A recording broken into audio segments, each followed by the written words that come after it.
이스라엘 나라가 이때 회복되는 거 아닌가.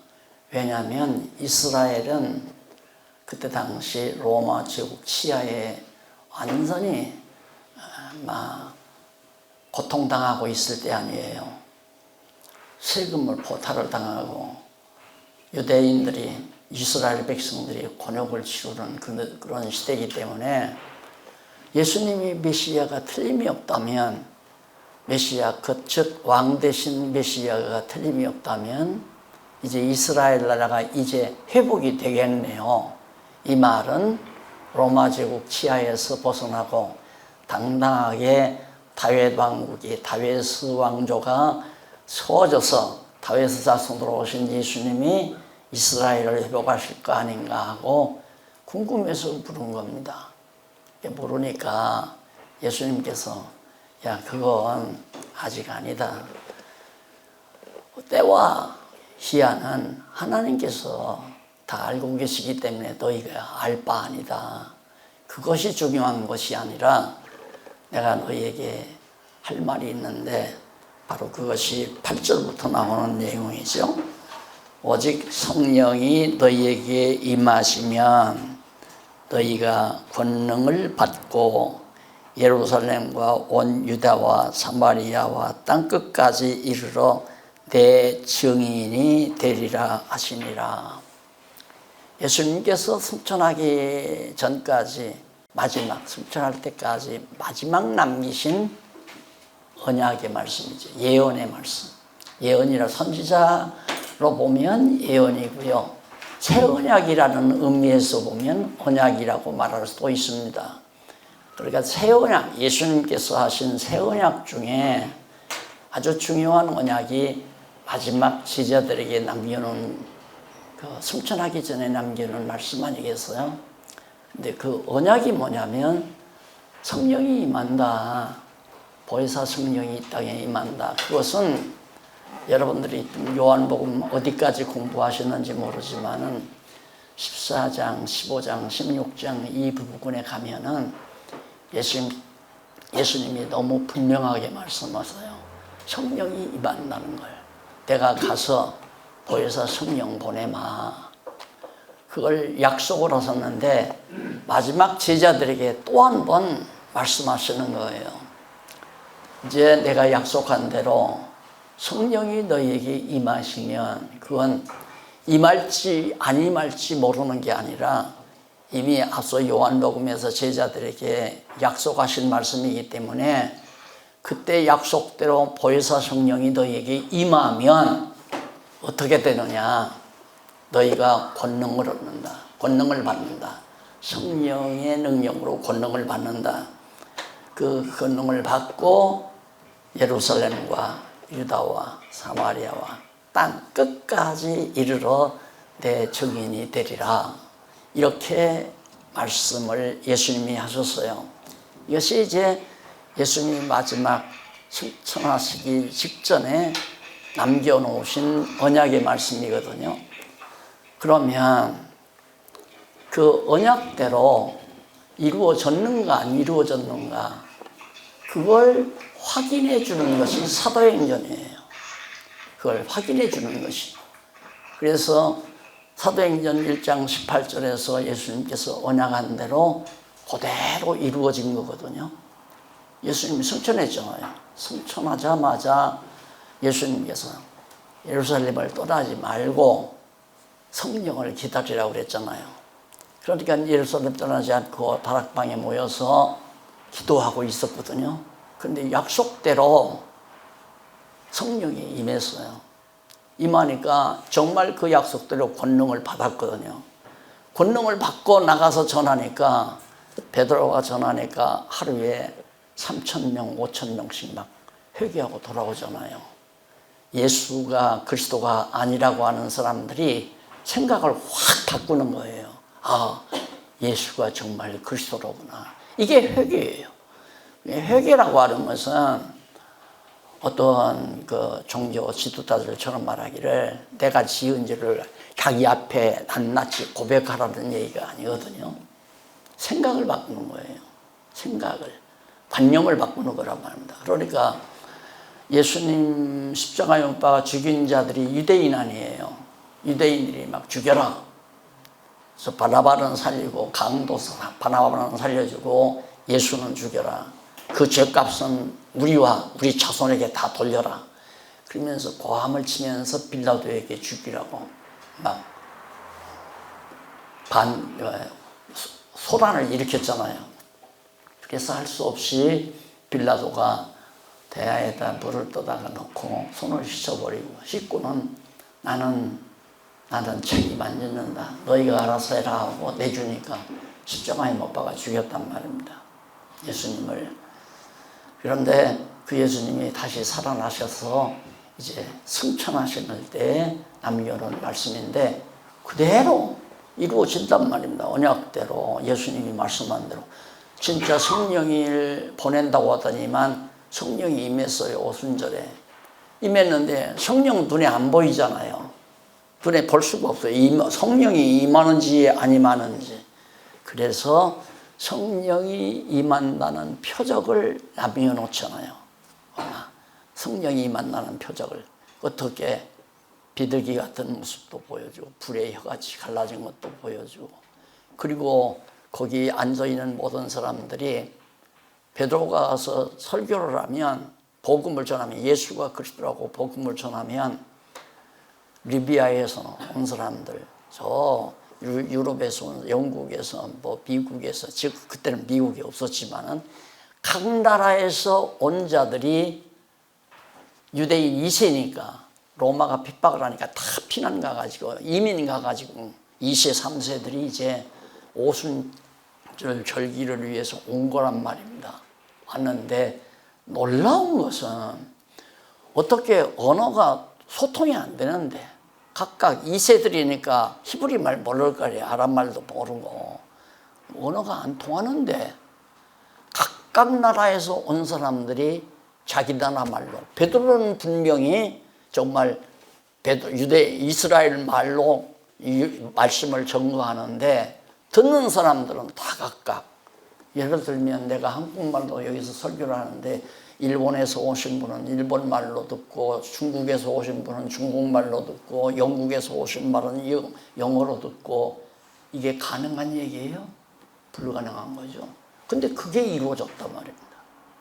그런 놀라운 사건이. 그게 뭐냐면 성령이 임했다는 확실한 표징이에요. 성령이 임했다는 표징. 그래서 이제 성령이 그렇게 임하고 보니까 권능을 얻는데, 뭐 어떻게 권능을 얻느냐면 예수가 그리스도라고 하는 이 말을 목숨 내대고 전할 수 있는 권능이 오는 거예요. 왜? 너무 분명하니까. 안 그래? 너무 분명하니까. 왜? 이솝 이야기에 그런 거 있잖아요. 임금님길은 당나귀 이 말을 하고 싶어가지고 나가가지고 고목나무 밑에 가서 했다고 그러잖아요. 말을. 왜? 진짜니까. 임금님 귀가 진짜 당나귀 귀인데 이 말을 하고 싶은 거예요. 그러니까 인간이란 옳은 것, 정말 올바른 진리를 깨닫고 나면 말하지 않고는 안 되는 거예요. 죽인다고 해도 알아요. 죽인다고 해도 목숨 내대고 하는 거란 말입니다. 그런 능력이 베드로에게 또 사도들에게 임하게 됐단 말입니다. 그러니까 죽일 테면 죽이라 하고서 그냥 예루살렘 거리에 가서 베드로가 예수가, 너희가 십자가에 못 박아 죽인 예수가 바로 너희들이 기다렸던 메시아 그리스도다. 이러니까 다 들어보니까 맞거든요. 듣는 사람들이 하루에 3,000명, 5,000명씩 어찌할꼬, 우리가 정말 우리의 왕 되신 그리스도를 죽였으니까 어떻게 할꼬 하고서 막 다 돌아온단 말입니다. 그래서 주님의 몸된 교회, 예루살렘 교회가 창설이 되잖아요, 처음에. 그러니까 예수님이 언약하신 말씀대로 이루어진 거란 말입니다. 제가 처음에 70년 말에 70년 말, 80년 초에 명동 모임이 만들어졌잖아요. 내가 만든 게 아니라 자기네들이 만들더라고요. 학생들이, 청년들이. 종신대생들을 중심으로 해서 뭐 칼빈대생들, 뭐 다른 대학생들 이렇게 해가지고 명동에서 한 100여 명씩 이렇게 모이는데 그때 내가 이 사도행전 이 얘기를 해줬어요. 그때는 토막으로 성경 전체를 가리키는 게 아니라 이제 지역적으로 이사야만 이사야, 로마서는 로마서 그렇게 가리킬 때인데 사도행전 얘기를 하면서 봐라. 이 사도행전에 보면 너희가 권능을 받고 예루살렘과 온 유대와 사마리아와 땅 끝까지 이르러 내 증인이 되리라. 되리라 이 말은 명령이 아니에요. 명령문이 아니잖아요. 되리라는 반드시 이루어질 미래에 대한 예언적 성격을 가지고 있는 동사란 말입니다. 반드시 그렇게 될 것이다 그 말 아니에요. 되리라. 그런데 이걸 많은 주석가들도 마찬가지지만은 우리 설교가들이 특히나 지상명령이다 이게 지상명령 복음을 전해라. 땅 끝까지를 내 증인 역할을 해라. 그래가지고 젊은이들이 고국을 떠나서 선교 간다고 각 나라로 퍼져나간 바로 한 40년 전만 해도 한국에서 선교사들이 엄청 많이 나갔습니다. 신학교가 가장 이제 정상에 오를 때고 신학교 갔다 오면 선교사로 간다는 거예요. 왜? 예수님의 명령 따라서 땅 끝까지 복음을 증거하라고 했으니까 간다 해가지고 가가지고 고생들을 참 많이 하죠. 그리고는 이제 돌아오게 되고 또 해외에 가서 선교사로 갔다가 안 되니까 그만 장사를 하거나 사업을 하거나 그냥 먹고 사는 사람들도 있고 다시 돌아오는 사람도 있고 돌아와서 이 교회 저 교회 찾아다니면서 그냥 구걸하는 목사님들도 계시고 그런 여건이 되신 거거든요. 근데 복음 전도는 우리 인간이 해야 인간의 열심으로 하는 게 아니에요. 인간의 열심으로.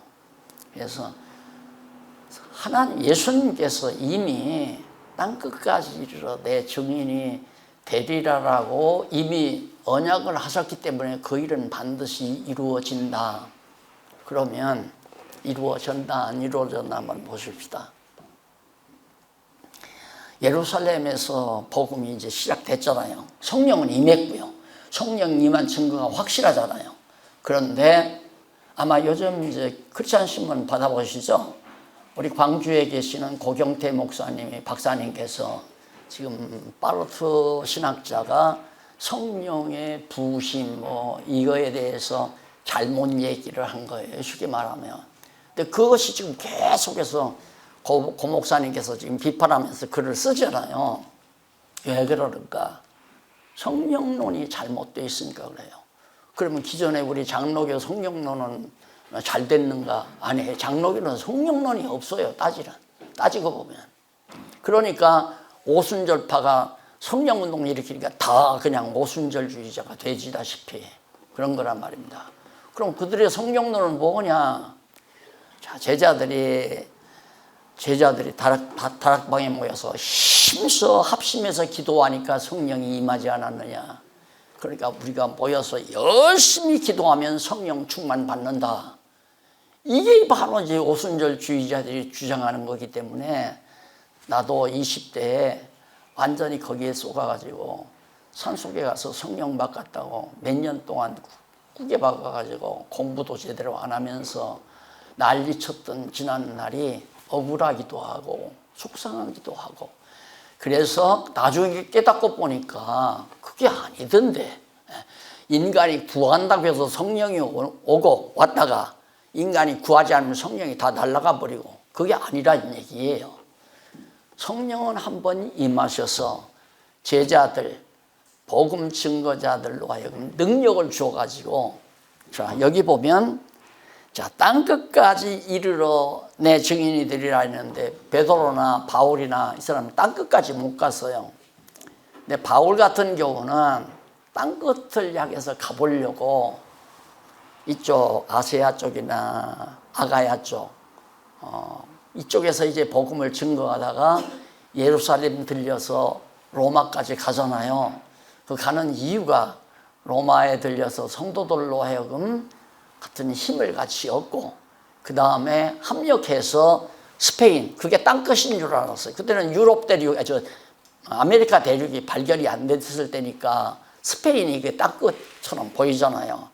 이게 스페인에 가서 복음을 증거하려고 애를 써가지고 사실 로마에 가가지고 결국 피살당하고 말았잖아요. 순교당하고 말았잖아요.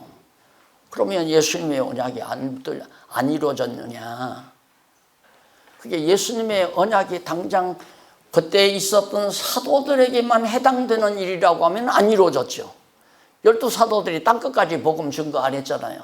이제야 겨우 전 세계로 복음이 확산되고 되져가고 있고 선교사들이 나가고 있는데, 그러니까 결국 이 언약은 사도들에게도 한 얘기지만은 거기 모인 문도들에게도 한 얘기고 예수를 그리스도로 영접하는 모든 오늘 사는 우리들의 세대에도 이루어지는 거란 말입니다. 제가 아까 처음에 말씀드리던 대로 진리 안에서 산다는 말씀 듣는 것보다 더 기쁜 일이 없더라. 자꾸 어떤 분들은 저를 만나면요, 맛있는 거 사주면 참 내가 좋아할 줄 알아요. 그 나를 몰라서 그러거든요. 목사님, 지금 공부 열심히 하고 있어요. 그러면 그 이상 더 나를 더 즐겁게 할 일은 없어요. 공부 지금 열심히 하고 있어요. 너무 좋아요. 행복해요. 이 말 듣는 거 이상. 아니, 저 사람, 여러분 보통 인간적이라면 같이 친구 만나서요. 아, 요즘은 나 살 팠나. 수입 좋고. 야, 땅덩어리 하나 사놓은 게 그게 5배가 올랐단 말이야. 주식 투자했는데 왕창이야. 같이 기뻐해요? 자랑하는데 같이 기뻐하냐 말입니다. 질투나죠?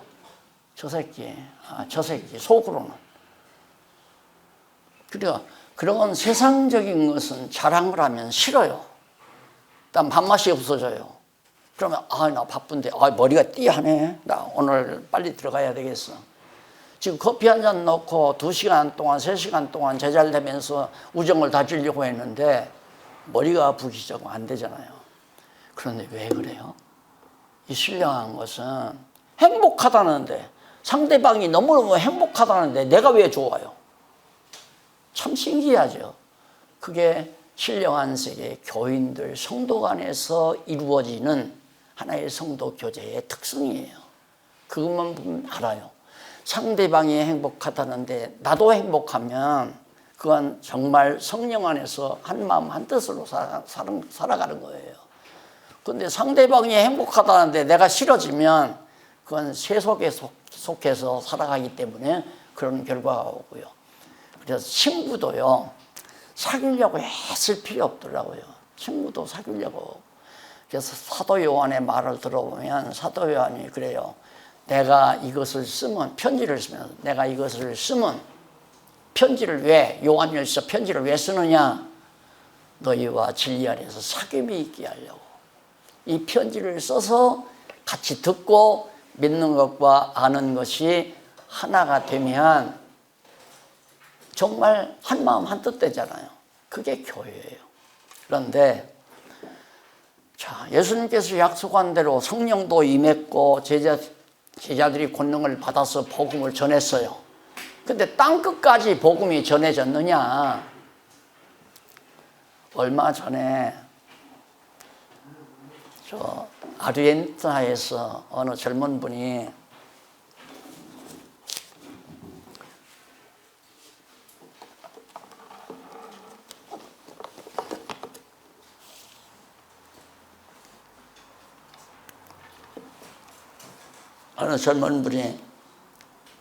한국에 왔어요. 한국 사람인데 아르헨티나에 사는.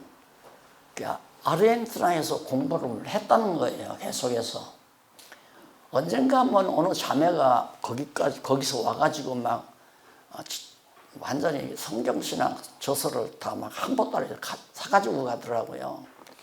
그래서 정말 거기 또 전해지는구나 했더니 그걸 사가지고 와서 열심히 공부를 했던가 봐요.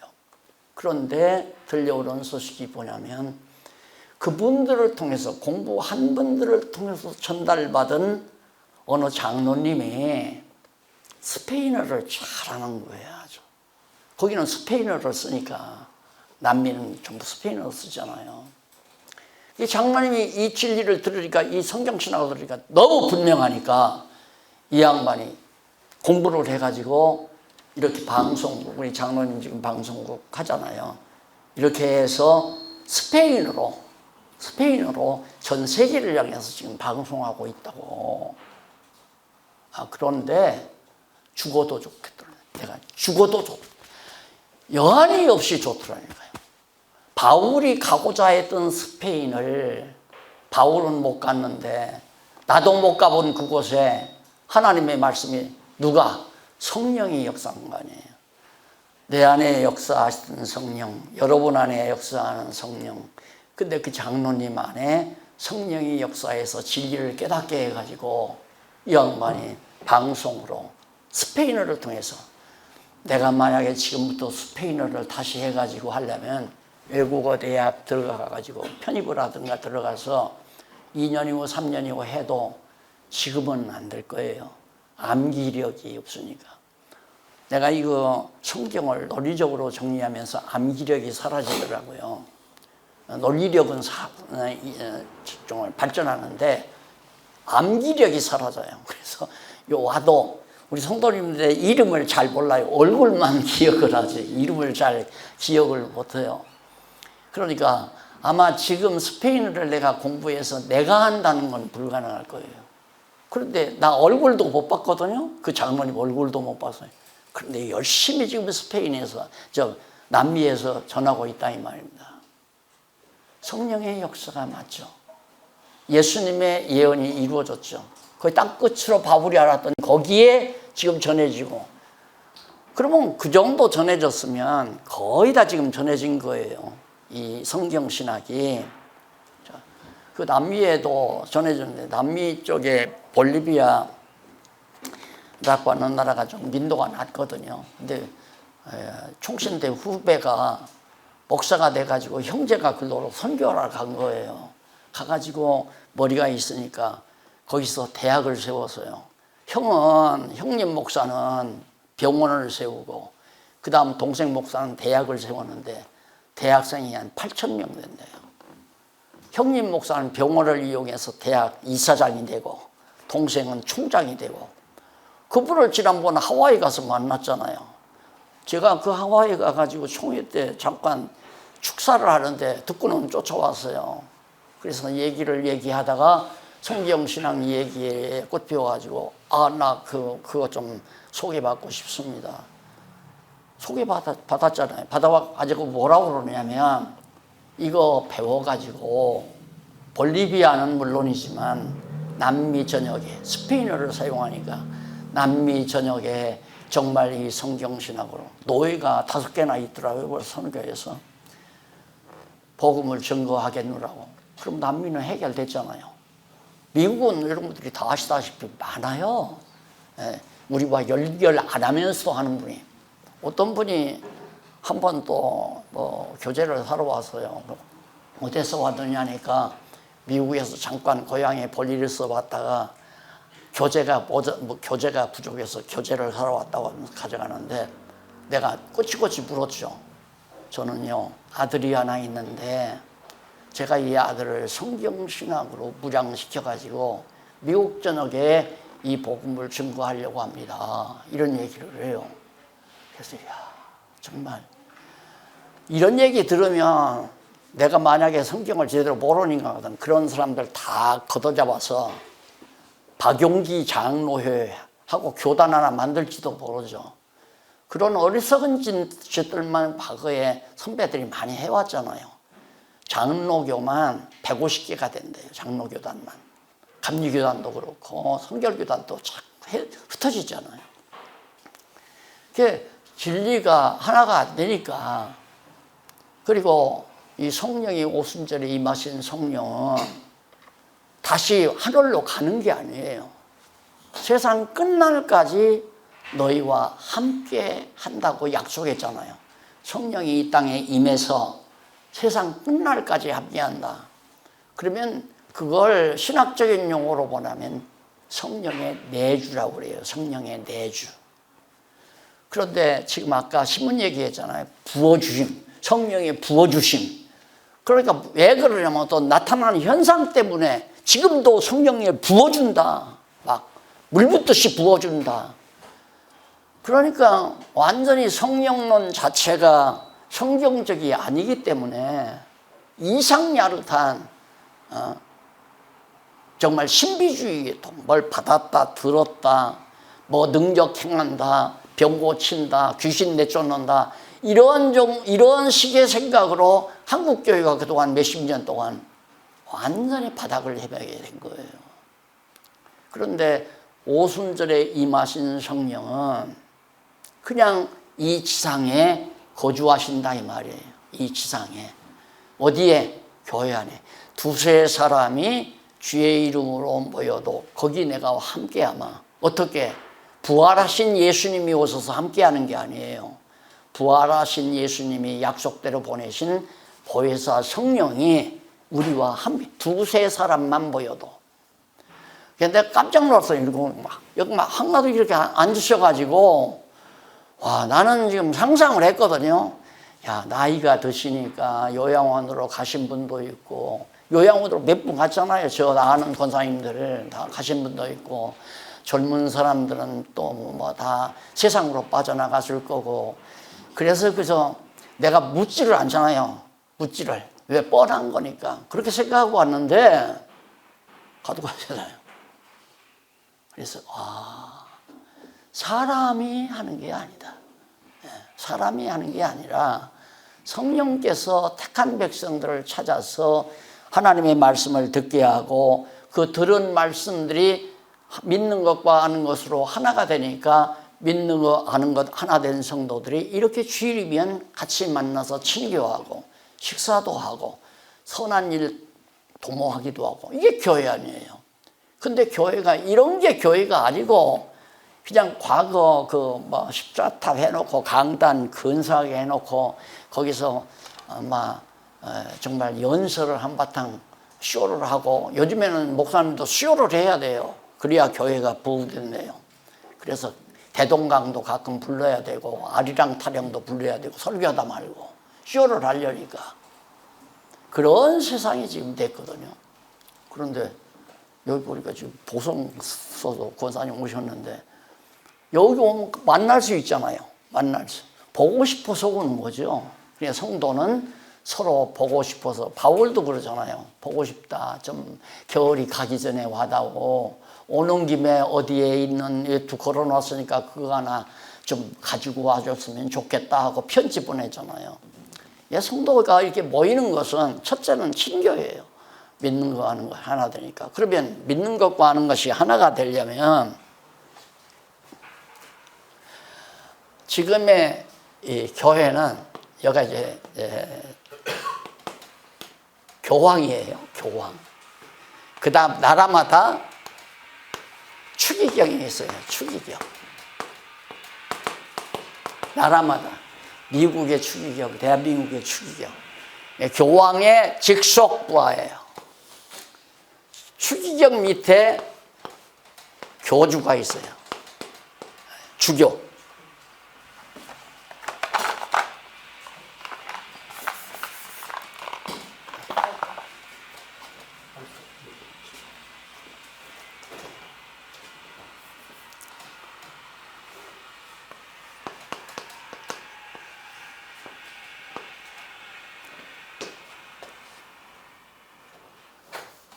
네, 됐어.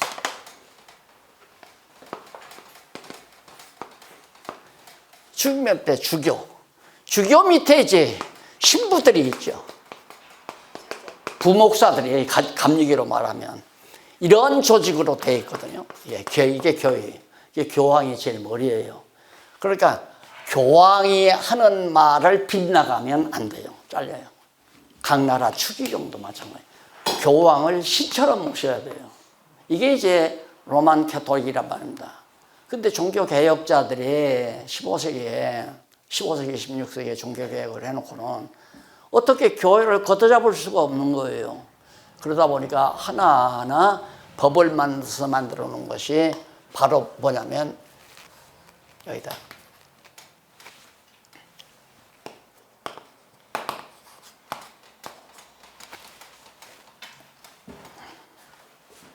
내가 잘 못 쓰는가 보네, 쓸 줄.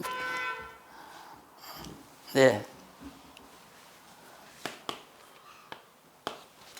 저는 이거 백목을 이제 요즘은 안 쓰거든요. 우리 방송국 사장님께서 잘 만들어가지고 그냥 화면으로 그냥 나오잖아요. 보지 않아요. 앞으로 아마 여기도 그렇게 되겠죠. 그래서 안 쓰다 보니까 이것도 이렇게 고급으로 잘 만들어놨는데 잘 못 쓰겠네요. 총회 밑에 노예가 있어요. 이걸 답습하는 거죠. 쉽게 말하면. 노예 밑에 당회가 있어요. 당회 밑에, 이 당회 밑에 전부.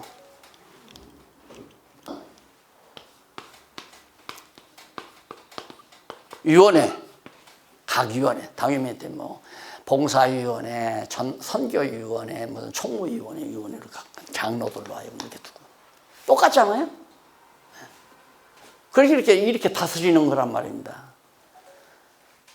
그래도 딱 보니까, 이건 더 말할 것도 없고요. 이건 전 세계적으로 이걸 다스려 가고, 이건 국내적으로, 한 국가마다 이게 이 조직이고, 이건 세계적인 조직, 이것은 국가마다의 조직.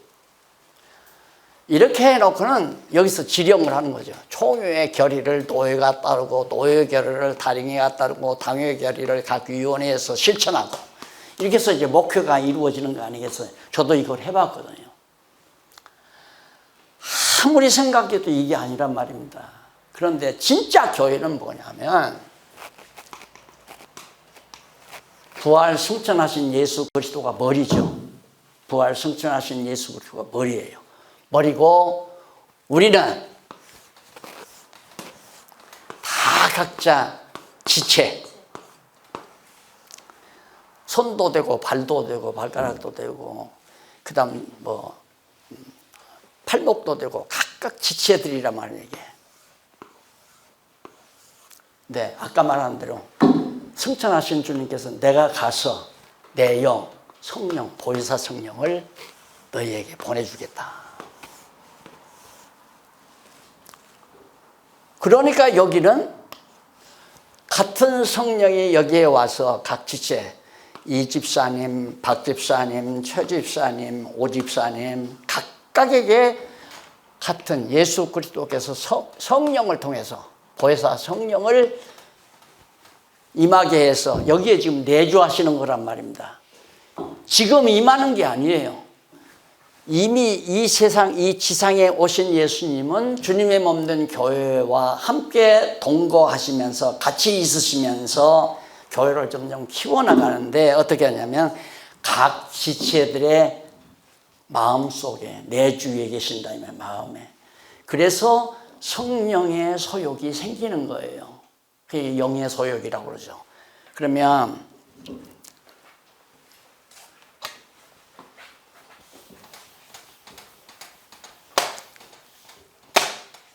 요 각 지체들을 대표적으로 해서 저기 그림이 나오잖아요. 영의 소욕. 그러니까 영, 인간이 영과 육으로 되어 있거든요. 영과 육으로 되어 있는데 성령께서 교회 안에 내주해서 교회에 와서 예수를 그리스도로 영접하는 순간 성령이 역사에서 깨닫게 해가지고 믿게 만든단 말입니다. 믿으면 육체의 소욕과 마음이 하나.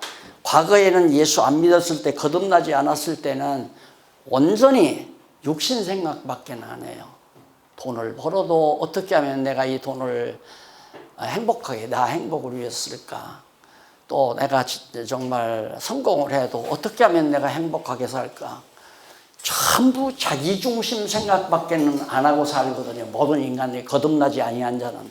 그런데 딱 거듭나게 되면 육신과 마음이 하나로 됐던 것이 이제 영의 생각, 이렇게 생각해요.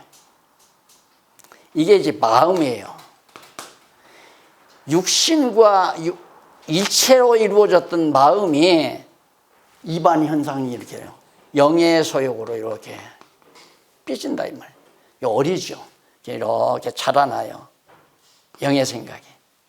왜? 여기에 하나님의 말씀의 씨앗이 떨어지니까 뿌리가 나면서 그 다음 여기 싹이 돋고 점점 자라난다 이 말이에요. 이렇게 자라나게 되면 그 다음 이만큼 육신의 생각은 줄어들고 영의 생각이 커진다 이 말입니다. 누가 이렇게 하는가? 우리 안에 계신 성령께서 그렇게 하신다 이 말이에요. 그러면 김집사, 이집사, 최집사, 오집사 한마음 한뜻 되겠어요 안 되겠어요? 다 이렇게 된다면 한마음 한뜻 되잖아요. 그래서 머리 대신 예수 그리스도의 지체를 이룬다는 얘기입니다. 이게 이제 바로 진짜 교회거든요.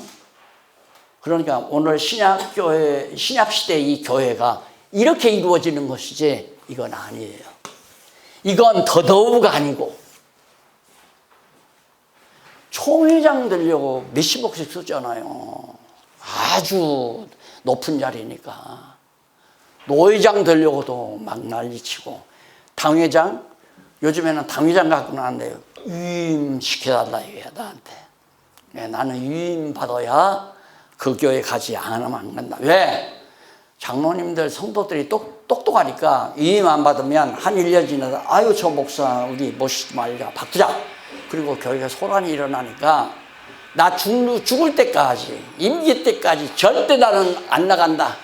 목사님 모시겠다. 그 약속하면 간다 이거예요.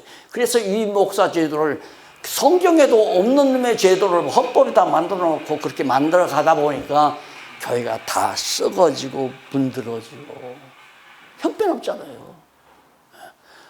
교회 그런 교회를 10년 20년 다녀도 성경 알지 못한단 말입니다. 도리어 목사님들은 성경 아는 걸 두려워해요. 너무 성경 알려고 하지 마. 그냥 믿고 기도하고 순종하고 살아. 그게 목사님들이 보통 하는 얘기 아니에요. 그러다 보니까 이제는 완전히 다 교회가 허물허물해가지고 지금 한국교회가 위기를 봉착하게 된 거거든요. 그러니까 구체적으로 자 이게 이제 우리 인간인데 요건 거듭나지 않고 예수 안 믿는 불택자 완전히 사단의 소유예요. 사단의 소유. 사단의 종로로.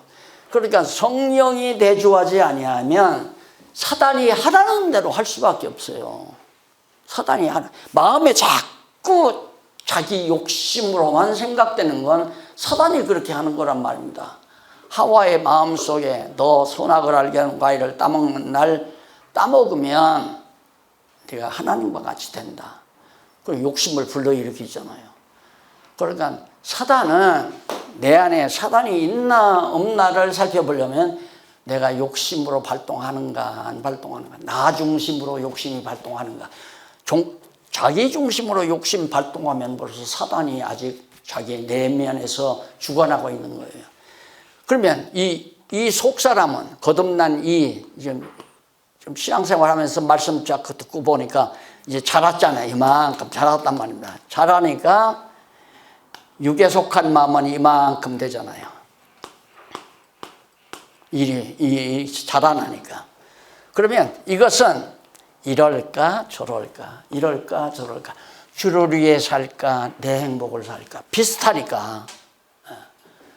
오라 나는 곤고한 사람이로다. 바울이 고민하는 것이 바로 이거예요.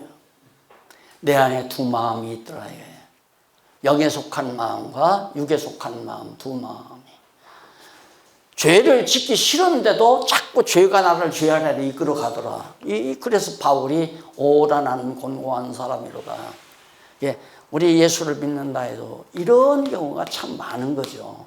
그러니까 예를 들어서 이만큼 자라난 성도하고 아주 이만큼밖에 자라나지 아니한 성도는 생각이 다를 수밖에 없잖아요. 생각이 틀린단 말입니다. 여기는 이 정도면 이제 거의 성령의 서욕대로 생각을 하는데 이건 맨날 죄만 생각해요. 늘 저만 생각한다 이거예요.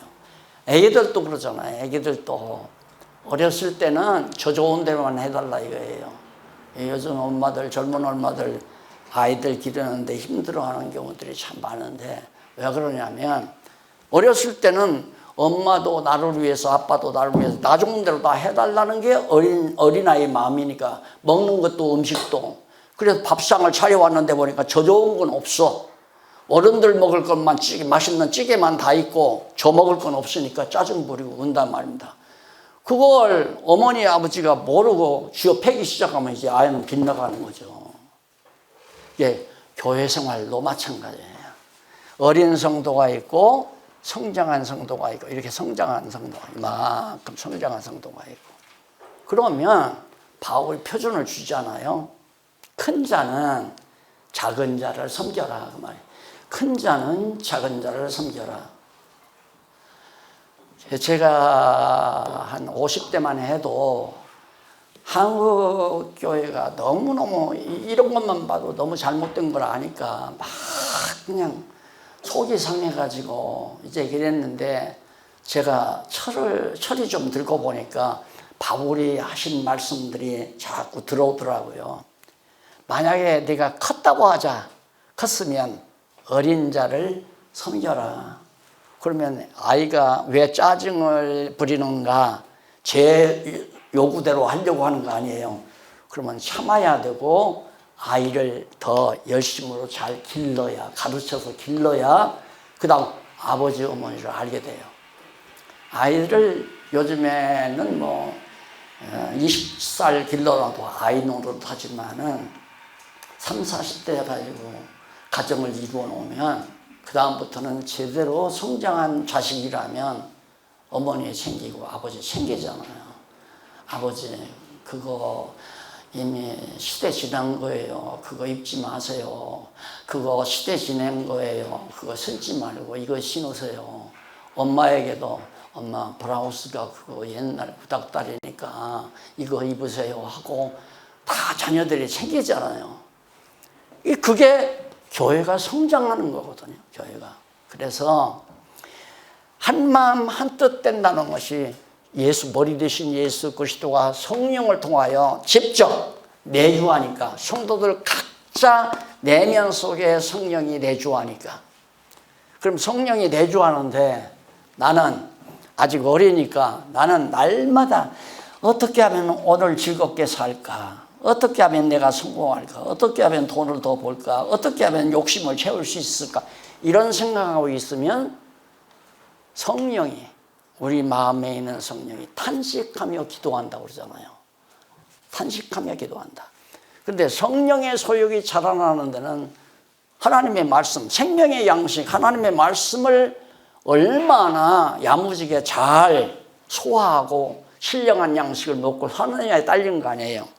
식성이 좋으면 아주 성장을 하는 거고 내가 이렇게 키가 작고 성장하지 못한 건 외정시대에 일본 사람들이 전부 농사 지어놓은 거 다 뺏어가 버리고 영양가 없는 다 시퍼렇게 곰팡이 핀 콩깨묵 갖다 주고 먹고 살으라고 해서 그런 거 먹고 사느라고 한창 클 때 못 커서 그래요.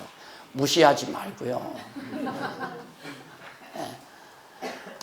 우리의 영혼이 성장하는 것은 성경밖에는 없어요.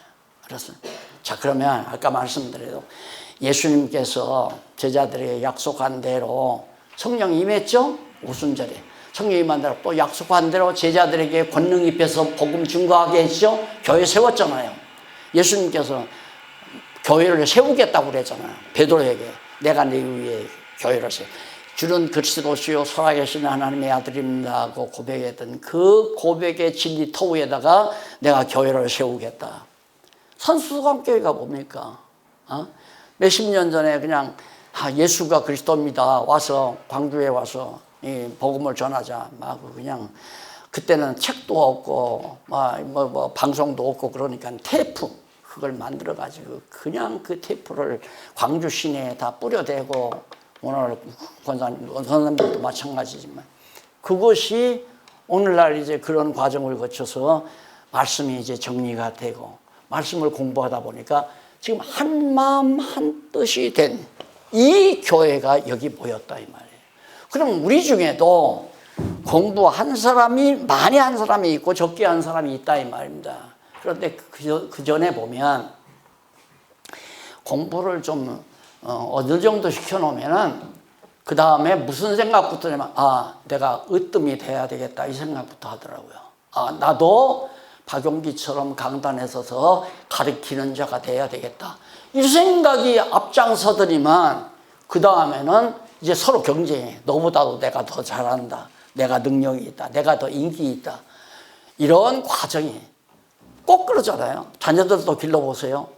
한 20살 미만 때 사춘기 격부할 때, 그때 자녀 형제들 길이가 힘들잖아요. 형은 동생 패고 동생은 막 형 들이받고 막 시고받고, 형제들끼리 자매들끼리도 마찬가지고 교회도 마찬가지고.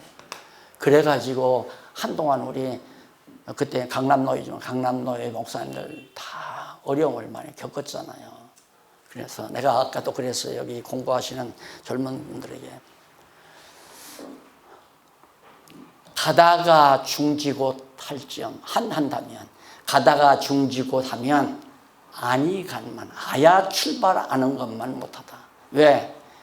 이게 점점 더 자라나서 완전히 숙성해가지고 예수의 장성한 분량까지 완전히 주님의 마음이 100% 주의 마음으로 내 마음에 채워지기까지 내가 자라나면 철이 드는데, 그러지 못하게 되면 중간에 쉬고 왔다가 공부는 그만두고 내가 이겨야 되겠다, 서로 형제를 죽이고 형제를 막 깔아뭉개고 그러면서 서로 같이 망하게 되어버리는 결과가 오니까, 하여튼 깔끔하게 신령한 양식으로 자기를 길러가는 것은 매우 중요한 일이다. 그래서 첫 번째 성령 보낸다는 언약도 이루어지고, 그 다음 능력 준다는 언약도 이루어지고, 주님의 몸된 교회를 세운다는 언약도 이루어지고, 땅끝까지 복음이 증거된다는 언약도 이루어졌죠. 지금 이루어지고 있고, 지금 나가 이 한국에서 이단이라고 막 정죄하고 난리를 치는 나에게 하나님께서 옷을 하나 갈아입히는 결과가 나오는데, 요즘 다 아시죠? 미국의 대학, 오이코스 대학이라고 하는 대학교에서 일반 대학인데, 그 기독교 대학이에요. 거기에 신학과가 있는데 그 관계자가 이 성경 신학을 공부한 거예요. 이 아세아를 담당하고 있는 관계자가 나를 찾아왔어요. 나를 알지도 못하면서 공부를 그냥 시골 교회에서 이제 계속해서 공부하다가, 그러다가 나를 찾아와서 3년 가까이, 꼬박 2년 가까이를 맨투맨으로 매주 와요. 매주 찾아와서 커피 사주고, 이제 점심도 사주고, 어떻게 얻어먹기만 해요. 나도 사주고, 나도 커피도 사주면서 한 2년 딱 공부하니까 이분이, 목사님 소원이 이 진리 땅에 묻어두지 않는 것이 소원이죠. 그렇지, 무슨 소원이 있겠어. 이 진리를 땅에 묻어주면 내가, 그리고 하나님 앞에 가면 귓밥 맞으니까 안 돼. 묻지 않고 드러내야 되는데 제일 걱정이라고, 그것이 가장 내 소원이라고. 그러니까 목사님 걱정하시지 말고요, 목사님 명박을 받으세요. 무슨 소리야? 지금 늙은이들이고 장난치는 거야? 지금 내 나이가 몇 살인데 이제 무슨 명박이야? 아닙니다. 그게 아닙니다. 어차피 세상은 제도 세상이기 때문에 제도를 무시할 수는 없지 않습니까? 근데 지금 자꾸 성경신학을 변조하려는 사람들이 많은데 그걸 어떻게 막습니까? 대학밖에는 막을 길이 없습니다. 그러니까 우리 오이코스 대학에서 성경신학 지키겠습니다. 그걸 허락해 주는 의미로 목사님 공로를 인정해서 명박을 드린다고 총장하고 다 얘기가 되고 이사회에서 결정을 했습니다. 그래? 나는 그거 정말 죽어도 싫은데, 진리를 지키기, 왜냐고 또 물었어요. 왜 그러느냐 그러니까 진리를 지키기 위해서입니다. 이거 변조되면 안 됩니다. 그래서 이제 받았잖아요. 그랬더니 총장이 오더니만 한술 더 떠가지고, 명예총장 가지고도 안 됩니다.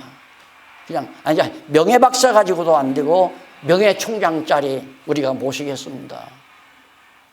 무슨 얘기냐면 세계적으로 번져간다 이 말이에요.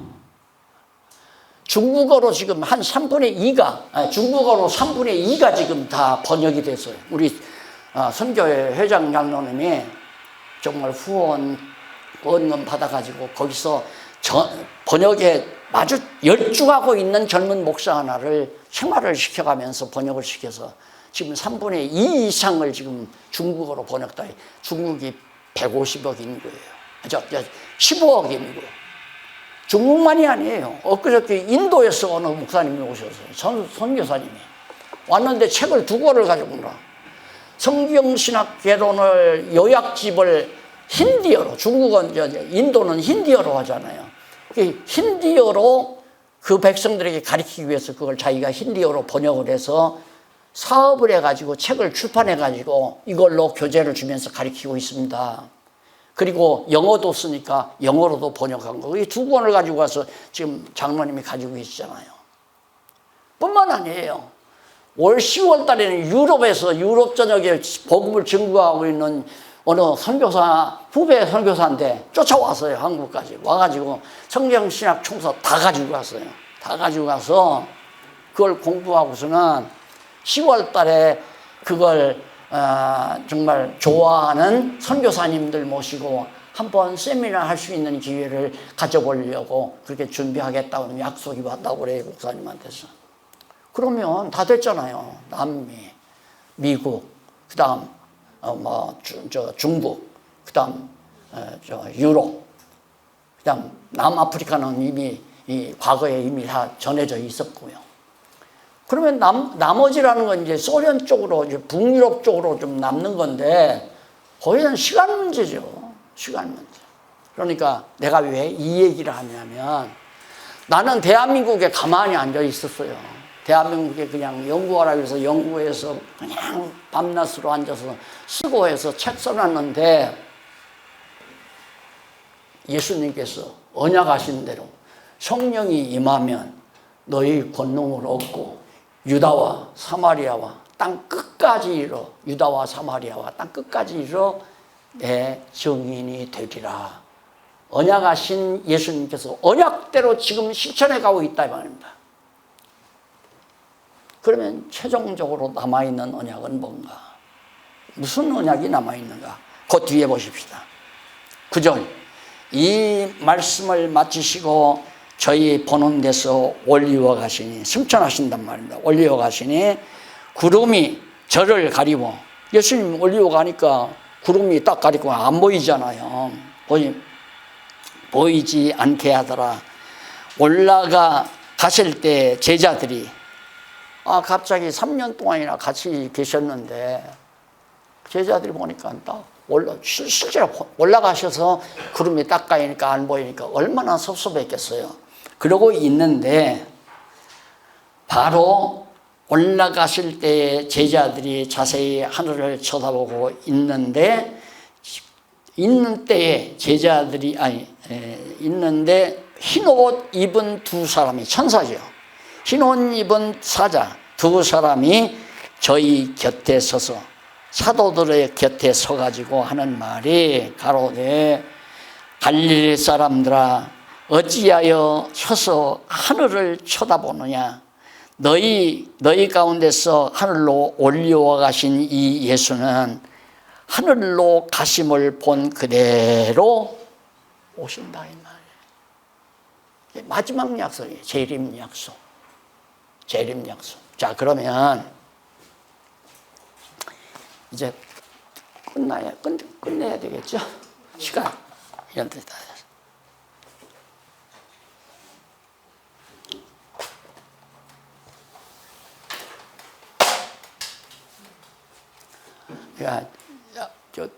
잘 안 지워지니까 그냥 보십시다. 하나님께서 구약에서 언약, 누구 언약?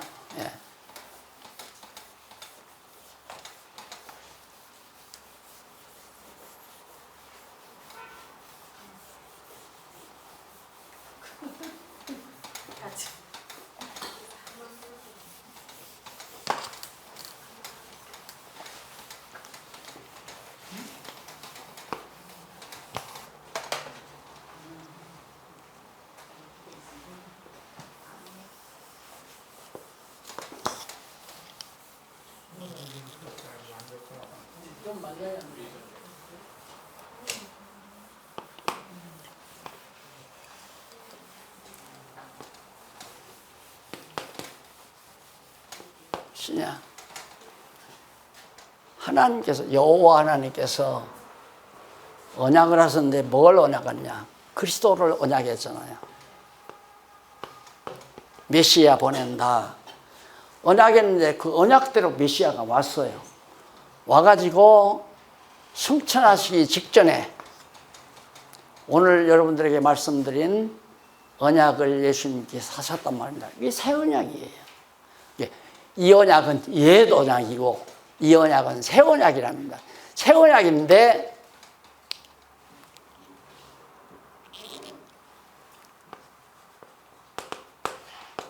여기서 성취된다는 말은 이 구약에서 예수 보내겠다고 하는 언약대로 성취한다 이거예요.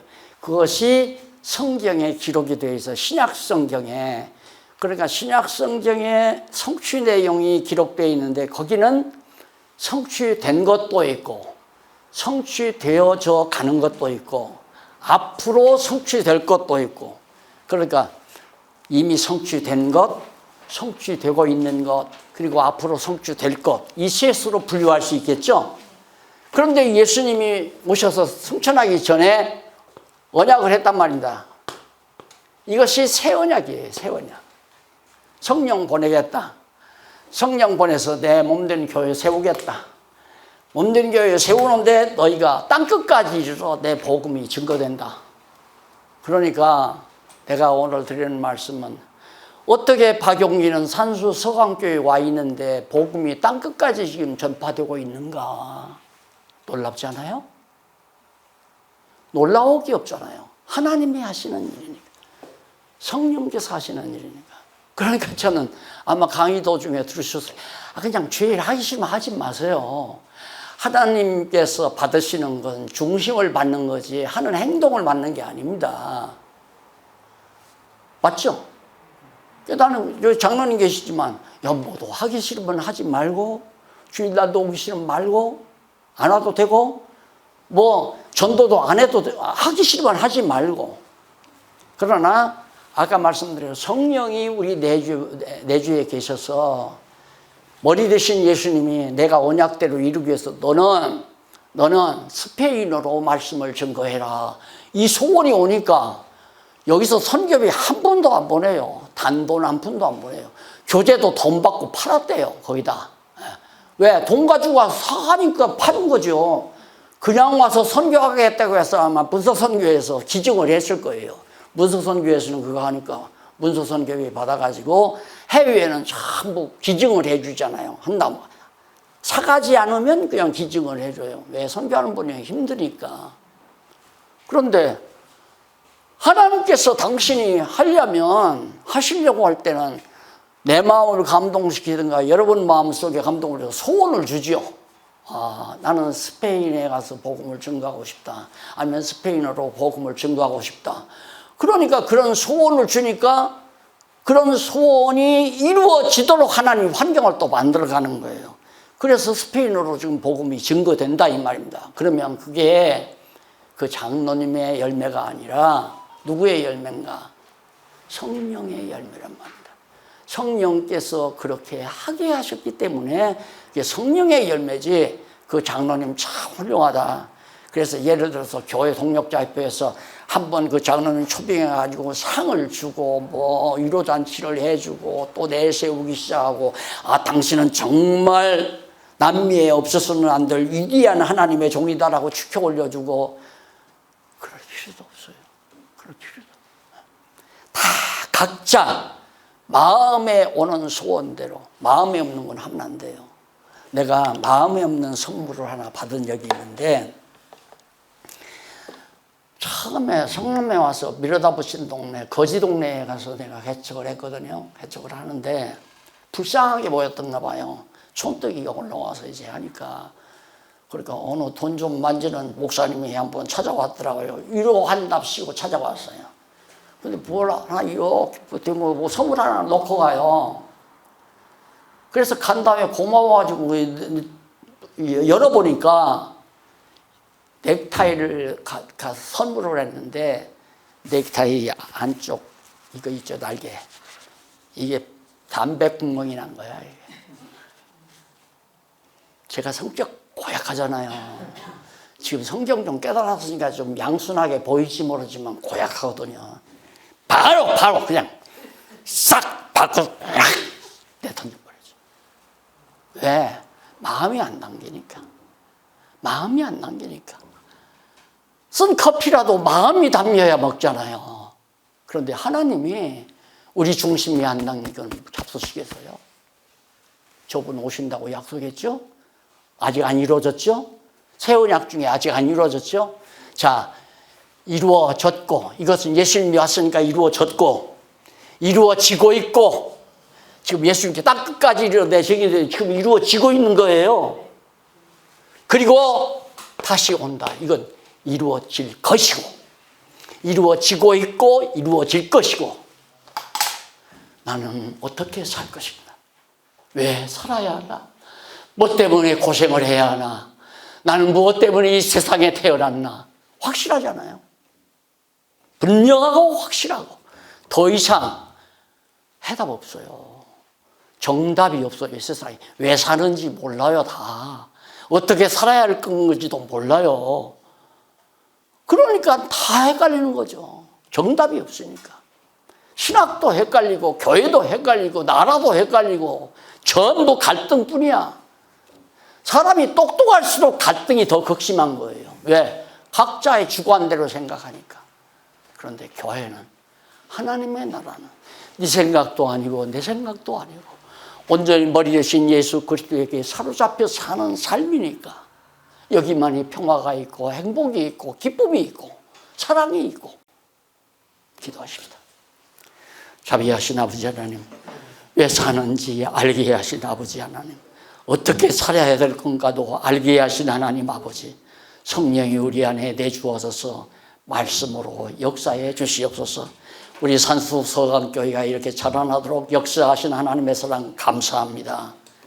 각 나라, 각 대륙마다 하나님의 말씀의 씨앗이 떨어져서 지금 무럭무럭 자라나고 있습니다. 함께 자라나게 하시고 믿는 것과 아는 것으로 하나 되게 해 주시옵소서. 사랑하는 귀한 성도들에게 지혜와 총명의 신이 함께 하소서. 선한 하나님의 나라 일에 귀하게 쓰임받게 하시옵소서. 예수님 이름으로 기도드립니다. 아멘.